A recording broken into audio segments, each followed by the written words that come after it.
Bom, passo agora a palavra ao professor Carmélio Reinaldo, professor do curso de jornalismo aqui da Universidade Federal da Paraíba, para a sua exposição. Boa noite, a minha fala vai ser breve, eu escrevi e assim leva cerca de 10 minutos, eu calculo e chega a isso. Mas corrobora muito bem com tudo que foi dito aqui, inclusive algumas preocupações expressadas pelo governador também. E só uma coisa, professor, não se aflija porque aquele apresentador foi seu aluno, não, porque eu fui professor de Raquel Sherazade.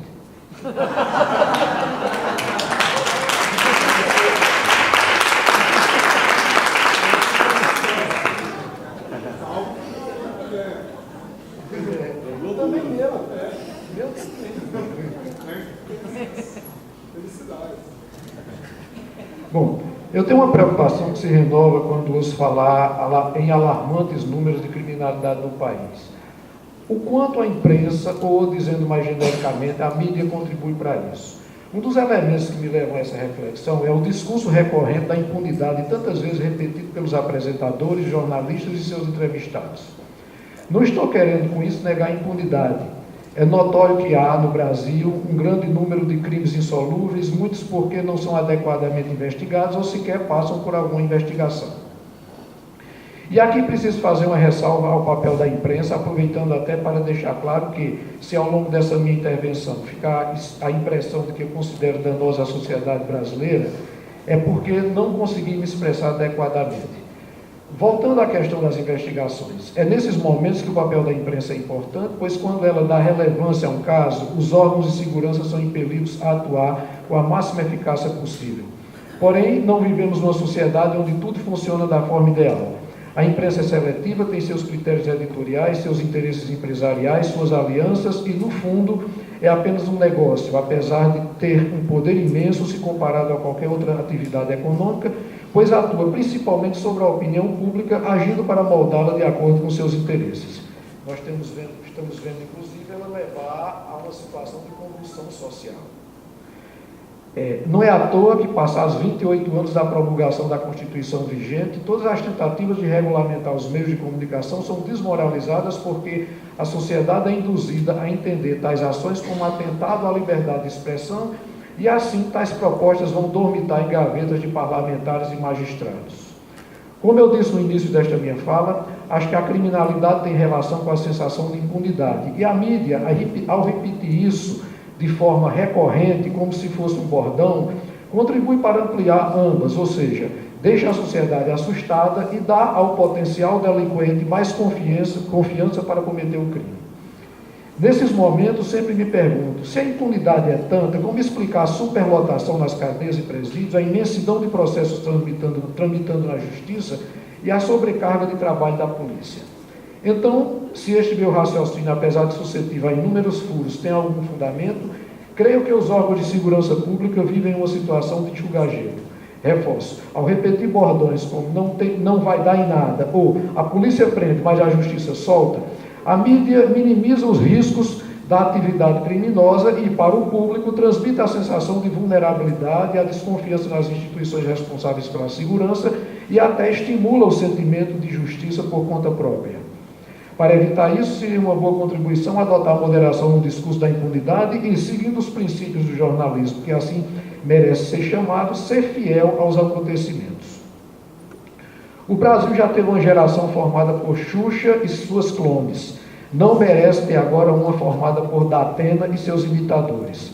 Mas, para isso, é necessário banir para horários mais adequados os programas sensacionalistas que exploram de forma infame as ocorrências policiais. A aprendizagem não ocorre apenas na escola e na família. Entre outras instâncias que constroem a subjetividade dos indivíduos, a mídia tem um papel de destaque. E, como ensina Paulo Freire, aprender não é propriamente acumular conhecimento. Muito da aprendizagem processada com apoio da mídia chega para confirmar ou reforçar o repertório do receptor, pouco contribuindo para dotá-lo de senso crítico. Assim, o fiel ouvinte ou telespectador de programas sensacionalistas tende a se identificar e absorver os conteúdos ali veiculados como legitimação de suas convicções e seus preconceitos. Por isso, é tão danoso para a sociedade o discurso recorrente do justiçamento, baseado no pressuposto de que a pena aplicada pelo judiciário não é suficiente para punir pelo delito. Acertadamente, a portaria do Ministério da Justiça, que deu à configuração atual a classificação indicativa para programas de rádio e televisão, deixou de fora os programas jornalísticos e noticiosos. O problema é que os programas policialescos sensacionalistas se escudam nesse item para invadir os horários em que os conteúdos por eles veiculados seriam proibidos se não se valessem da proteção concedida à atividade jornalística. São horários em que as crianças veem televisão e mesmo quando deliberadamente não querem participar da audiência, são expostas a esses conteúdos quando eles são acolhidos pelos adultos da casa. A questão é, esses programas são efetivamente jornalísticos noticiosos ou são programas de entretenimento que usam o recurso do jornalismo e se escudam na portaria para transgredir a legislação? Vários elementos apontam um lugar fora do círculo onde se inscrevem os formatos jornalísticos.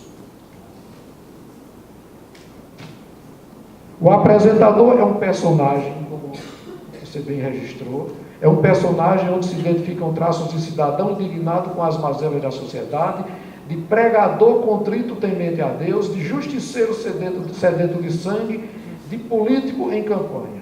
Falta justamente a postura equilibrada de jornalista apresentador de programa noticioso ou outro formato dessa categoria necessária para transmitir credibilidade. Na sua equipe, os repórteres mais conhecidos também são personagens e, na maioria das vezes, usam apelidos jocosos em vez de nome. Nas reportagens, entre aspas, apelam para o pitoresco, tentando extrair do entrevistado algo que faça o público rir. Alguns programas usam até assistente de cena que, interagindo com o apresentador, cria situações em que a dupla atua numa dinâmica recorrente na palhaçaria, em que um faz o papel conhecido como escada, prepara a situação para a performance do parceiro. São muitos os casos já aprovados e julgados demonstrando a necessidade de submissão desses programas à classificação indicativa, mas a luta para chegar a isso significa enfrentar grupos poderosos que resistem a qualquer tentativa de regulamentação da mídia ou da profissão do jornalista. Essa batalha tem do lado oposto até mesmo a principal rede de comunicação do país, que, apesar de não constar na sua grade a programação televisiva, programas de gênero policialesco, se beneficia da situação, porque eles lhe permitem vestir a indumentária de diferente, séria, equilibrada. Por isso, dentro de tantos outros motivos, o Brasil precisa de mudanças na legislação sobre os meios de comunicação de massa e o exercício do jornalismo que desfrutam hoje da quase total falta de regras em benefício dos transgressores.